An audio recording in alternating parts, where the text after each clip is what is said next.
You're listening to the Greeks Gridiron, live with Ethan Hristodoulou. Welcome back, everybody, to the Greeks Gridiron. I am Ethan Hristodoulou, and today I'm continuing on with my defensive power ranking series, this time ranking the NFC West, as I'm going through the defenses from 4th to 1st, breaking them down and sharing my thoughts and opinions. So make sure you do so as well in that comment section down below. Give me your rankings. Give me your thoughts on my rankings. Give me your reasonings as to why you think these defenses should be where they are or are not. But let's dive right in, starting with the number 4 team at the very bottom. And this one, probably not a surprise to a lot of people here, and that's no disrespect to you all Cardinals fans, but I have the Cardinals sitting at number 4. This is a defense that has a lot to prove this season, with plenty of turnover and just a lot of question marks as far as the entire roster on that side of the ball is concerned. It's going to be up to Majai Sanders and Cameron Thomas to try to mitigate the losses of both J.J. Watt and Zach Allen, who combined for 18 sacks and 53 defensive stops per PFF last season. That's a task that is just not necessarily the easiest, I would say, to accomplish, especially with how impactful J.J. Watt was in the short time he was on this defense here, injuries aside. You also have the additions of Carlos Watkins and L.J. Collier, both, I would say, average run defenders or so. You have Rashard Lawrence, of course, who missed 12 games last season as well, but as far as just getting after the quarterback is concerned and also stopping the run, I really have no idea how this defense is going to look. I am a little bit concerned about the defensive front, and I know a lot of people have the Cardinals ranked as like the number 1 pick in the draft this year, and I feel like some of it might end up having to do with just everything that's going on up front. A lot of turnover, not very high expectations, and hoping for the best. I will say, though, it's not all gloom and doom. Linebacking corps, I would say, is a very fun group, especially athletically. They went and added Kaiser White this offseason. He's racked up 255 tackles the last couple of seasons, and PFF even has him credited for 99 defensive stops through those 2 seasons as well. You, of course, have Zaven Collins, who is kind of in a bit of a prove-it year. He's had a very up-and-down career, I would say, so far in the NFL for the Arizona Cardinals. I'll be very interested in seeing what Richard Gannon tries to do with his athletic ability.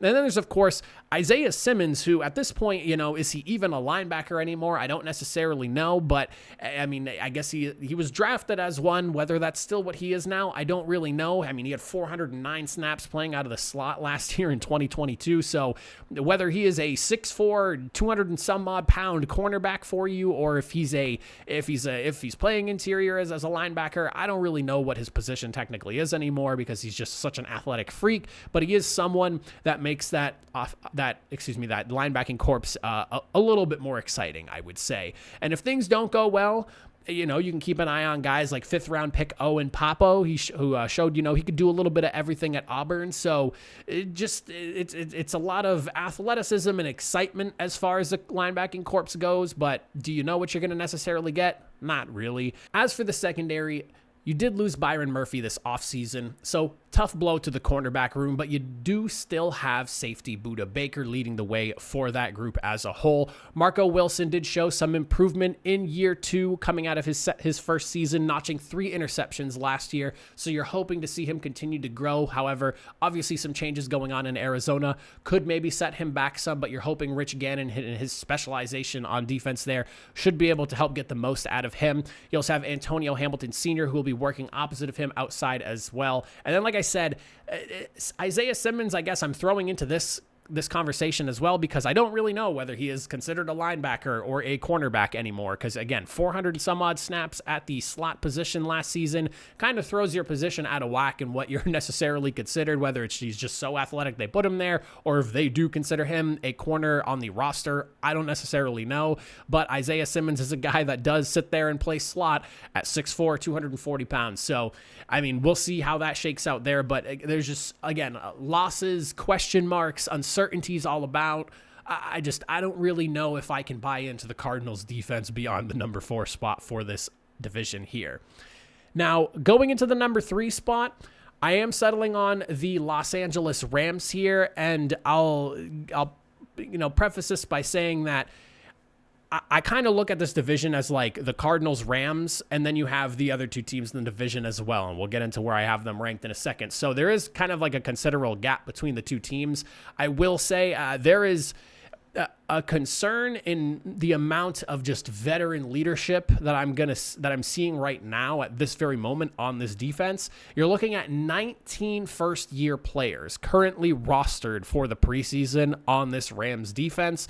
There is clearly a youth movement going on right now as Sean McVay looks to basically turn over his Super Bowl roster. You do still have at least Aaron Donald, though. He is who he is. He's the best in the business, and I don't really think you can argue that, to be honest. He leads the way for this defense, but you did lose A'Shawn Robinson, Greg Gaines, Leonard Floyd. There's going to be a lot of reliance on young and experienced guys to fill in some gaps and just play beyond what their talent level probably is already considered. Bobby Brown III and Marquise Copeland aren't guys that are known to create a ton of pressure either, but they are both solid guys to help Aaron Donald and at least slow down the run. But I'm expecting the pass rush this year beyond Aaron Donald to be a little less threatening than they have been the last few years. You do have some rookies coming in on the defensive front, though. You're looking at third-round rookies Kobe Turner and Byron Young. They'll be worth watching through the preseason, and I expect to see get a considerable amount of snaps as the season rolls on as well. So expect to get a decent contribution from those guys, but this is going to be a very young defensive roster altogether. Now, as for the linebackers of this group here, Ernest Jones, very short tackler, played 723 snaps in 2022. PFF credit him for 39 total stops. However, not great in coverage. He was allowing an 85% completion percentage last year, so definitely something he needs to work on there. You also have Christian Roseboom, who at this moment looks like he's slotted to start alongside him. He only played 8 snaps in 2022, so again, hammering the whole youth thing here. And then you have Jake Hummel, who is the only other interior linebacker on the entire roster with actual playing experience. The rest of the room is literally undrafted free agents, every single one of them. So you have those 3 guys, and the rest are all first-year players behind them. So again, a very thin corpse with not a ton of starting experience to work with here. And then the secondary, this is where I would say there is some positives to look at as far as the secondary goes. Obviously, you lose Jalen Ramsey this offseason, so that'll be a tough blow for the unit. But you bring in Akello Witherspoon, who's your veteran leader at 28 years old. He's a very steady cornerback. I think a guy that's just reliable, and he'll be there as a guy that's probably going to start all 17 games for you, and he'll be a very consistent guy. Not somebody who's going to, completely explode and light the world on fire, but he's also not going to crap out and let people just completely destroy him play in and play out. You also have Kobe Durant, who showed promise last season. I expect that he's probably going to be their slot guy in 23 to he's going to have to hold it down because, again, the group is very young behind him.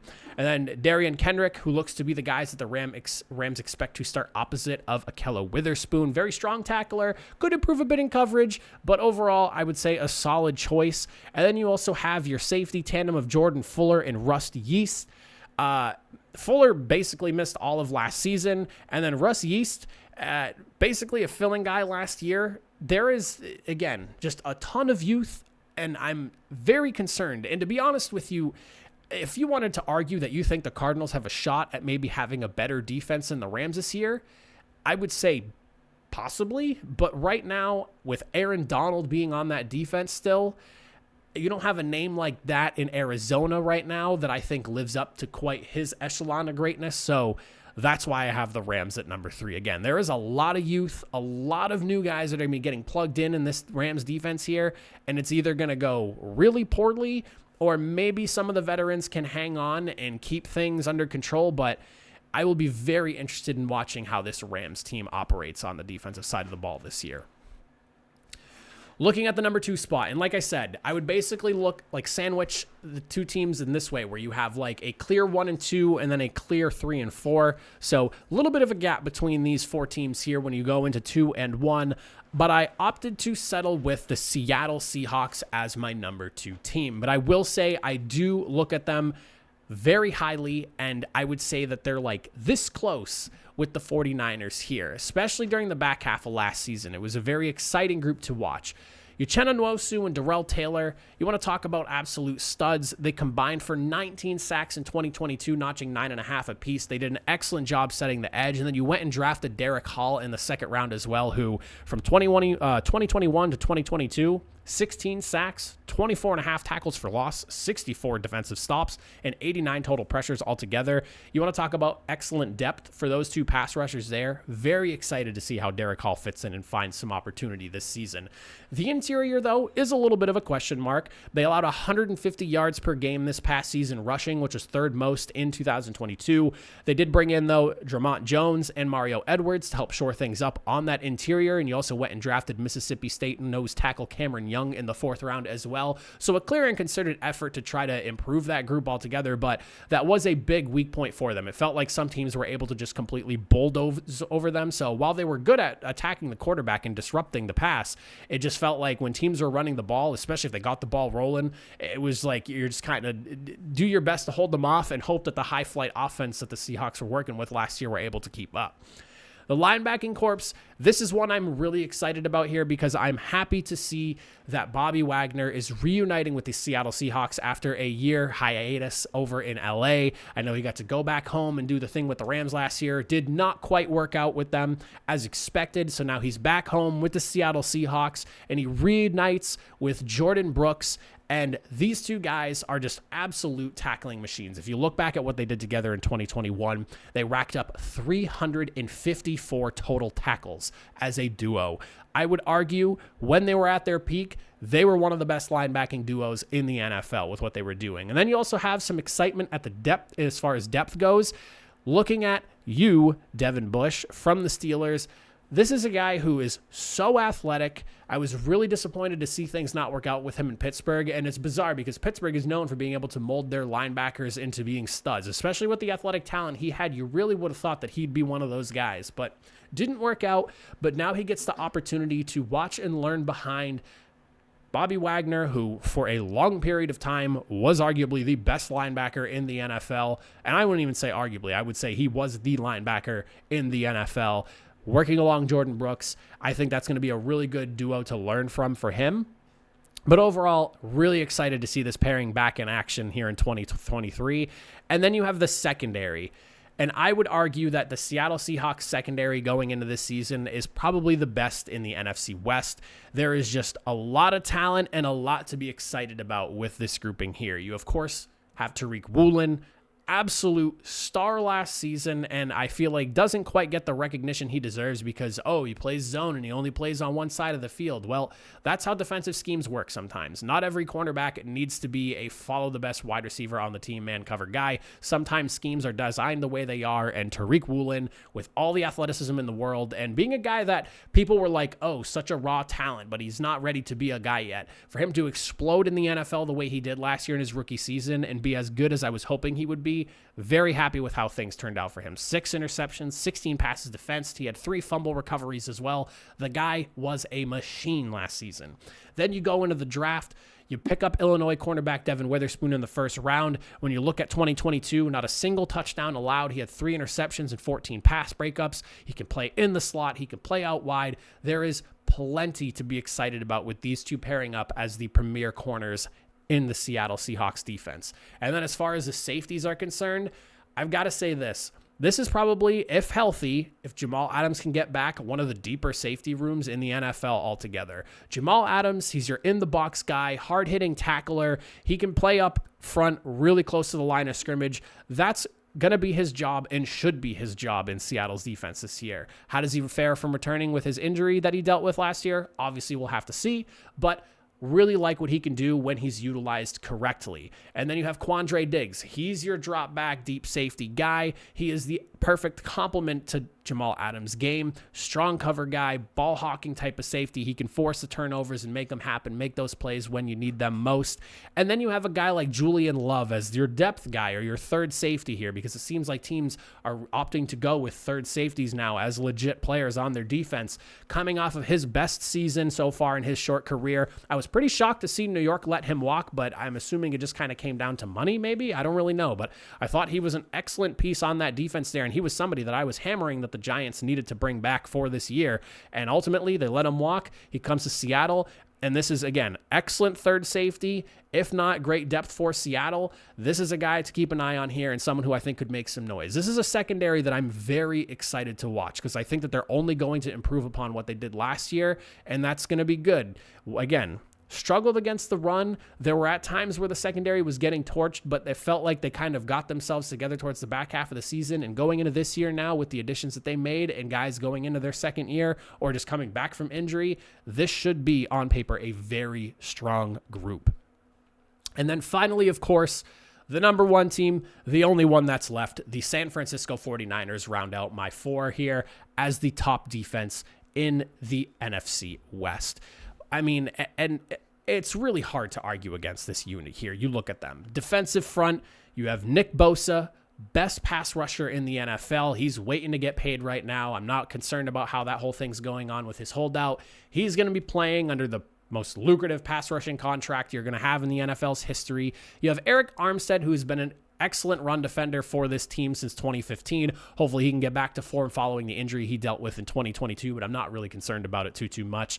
Somehow, some way, everyone in free agency decided they were going to let the 49ers go grab Javon Hargrave, who can, one, rush the passer. He had 11 sacks from the interior last season. He also had 60 tackles, 10 being for a loss, so he can stuff the run as well if he needs to.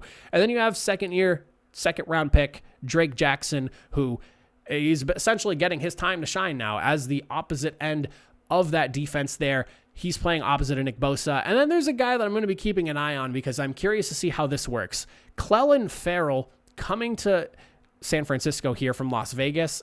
First round pick, obviously, did not work out over there in Las Vegas, but I'd be curious to see how they utilize him and his ability and just where he fits in on this defense here. I'm not expecting him to come in and light the world on fire, but if he's a guy that can come in and give you maybe 4, 5, 6 sacks as a rotational piece going up against, a tired defensive or offensive line that's been battling Nick Bosa, Eric Armstead, and Javon Hargrave for, a full set of downs or two before he gets to come in and relieve. It'd be very interesting to see him flourish in a more rotational role where the expectations aren't all being thrusted on him the way they were in Las Vegas. Then you look at the linebacking corps. This one's the best in the division as well. I mean, it's very deep. You have Fred Warner and Dre Greenlaw, who I would argue they have a strong argument for best linebacking corps in the NFL. Fred Warner is probably the best off-ball linebacker or just linebacker altogether in the NFL at this point. Dropping in coverage, stopping the run, he can literally do everything and then some. Greenlaw is the ultimate complement to his game here, and Warner has even said as much as well, but he's a stud of a player in his own right, you cannot take away from that tandem that they have there. And then you have someone like Oren Burks, who, in relief, phenomenal depth guy for them, and even somebody like, and this is, again, the USFL fan in me coming out a little bit here, linebacker Kiava Tizino right now is currently working on the roster as a depth piece as they go through training camp. He was all USFL for the USFL last season. This guy, if you have not seen what Kiava Tizino can do, he has, 12 games altogether of work put for the Maulers in the USFL this past season. Go check out what he did, because this is a guy who was racking up 12, 13, 14, 15 tackles all over the field, getting into the backfield, creating havoc. He is somebody that I would love to see make the final 53 as a depth piece for what is, again, a very strong linebacking room. And I actually think he has a legit shot in doing so with just how talented he is. And as for the secondary, Talanoa Hufanga coming out in his second year, absolutely incredible performance by his part, and one that I don't think a lot of people expected to see. I mean, you look at what he was able to do, whether it was lining up in the box, whether it was deep in the slot, up against the D-line. I mean, whatever you needed him to do, he was able to fit into that role and do it extremely well, especially his ability to cover. I mean, it's just unbelievable to watch. 4 interceptions last season. I cannot praise what he did enough. Then you look at Tashawn Gibson Sr., he's an excellent tackler, strong in coverage as well. He had 5 ints. The top of your secondary honestly feels really strong. It's more so the corners that I'm just not necessarily super high on right now. You do have Charvarius Ward, who I would say excellent top cornerback to have on your roster, but then it's everyone after that you're kind of just like, the depth is a little bit iffy for me, and who is the slot guy, who's going to be cornerback 2 to play alongside Ward. It looks like Isaiah Oliver coming in from Atlanta is going to be your slot cornerback. He did miss a few weeks last season dealing with injuries, but overall, I'll be interested to see how he fares in his role as a slot corner. Then you have someone like Diamador Lenore. Coverage ability needs a little bit of work, but excellent tackler, contributes in the run, and if you notice, it's kind of a recurring theme with the secondary. Even the guys that like you can poke holes in their coverage game, whether it's man-to-man or zone, whatever it may be, everyone seems to be a strong tackler. That even applies for someone like rookie Darrell Luter Jr. coming from South Alabama. Not as strong of a 2022 as he had in 2021, but overall, excellent tackler, and he can find the football. He proved that in 21. He came away with 4 interceptions that year, but he only had 1 last year. But overall, someone who is, once again, a strong tackler, someone you can probably count on in the run as well. Overall, just, again, it's like a great group of tacklers. The coverage, though, it's hit or miss, or just like we have to wait and see to ultimately know what we're getting out of this entire secondary. But, I mean, over the top, I feel really confident about the secondary as far as the 49ers go. It's just more so the cornerback room and some question marks I have with either new guys stepping in or people getting increased roles going into another season. But overall, 49ers defense, in my opinion, gotta be the best one within the division. But that is how I would rank the NFC West defenses. I would love to hear your thoughts and opinions on my power rankings. Give me your power rankings, weigh in on these teams, and give me your thoughts on them. All of that and more in the comment section down below. But that is it for me. I appreciate you if you made it to the end of the video. I will see you all next time. Have a good one.